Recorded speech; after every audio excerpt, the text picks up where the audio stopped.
આ મમ્મી જો ને મારું આ પપ્પા ઓલું હેન્ડલ તૂટી ગયું છે ને પપ્પા મને વેલ્ડિંગ નથી કરાવી દેતા. મને નવી સાયકલ લેવી. નવી સાયકલ લેવી છે? હા. આ નિલેશ શું છે? અને આનો હેન્ડલ તૂટી ગયું, વેલ્ડિંગ તો કરાવી આવો. નો કરાવે તો નવી સાયકલ લઈ દો એને. નવી આ વેલ્ડિંગ કરાવી આવે, નવી સાયકલ થોડીક લેવાય. આ તે વેલ્ડિંગ કરાવી આવી તો બિચારાને મને કેટલા દિવસથી કહે છે. પપ્પા મને નવી સાયકલ લેવી છે. નવી સાયકલ લઈ દો ને પણ.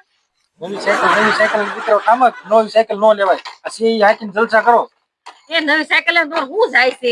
પૈસા નથી મારી પાસે, બીજું મારે કઈ જાતું નથી. મારે મારે કોઈ દી પૈસા જ ન હોય. મારે નવી વિમાન લઈ દેવું છે. વિમાન લઈ દેવું છે. પૈસા હોવા જોઈએ ને. થોડી વાત કરતા હો જયારે કરતા હો ત્યારે. લઈ દેવું નવી સાયકલ, પૈસા આવશે ને ત્યારે હમણાં આગો વેલ્ડિંગ કરાવી. આમ કરાવી આવજો વેલ્ડિંગ. જયારે હોય ત્યારે પૈસા જ ન હોય. 50 રૂપિયા મળે ને વેલ્ડિંગ કરે એવું. હા, એ હું આગળ આપી.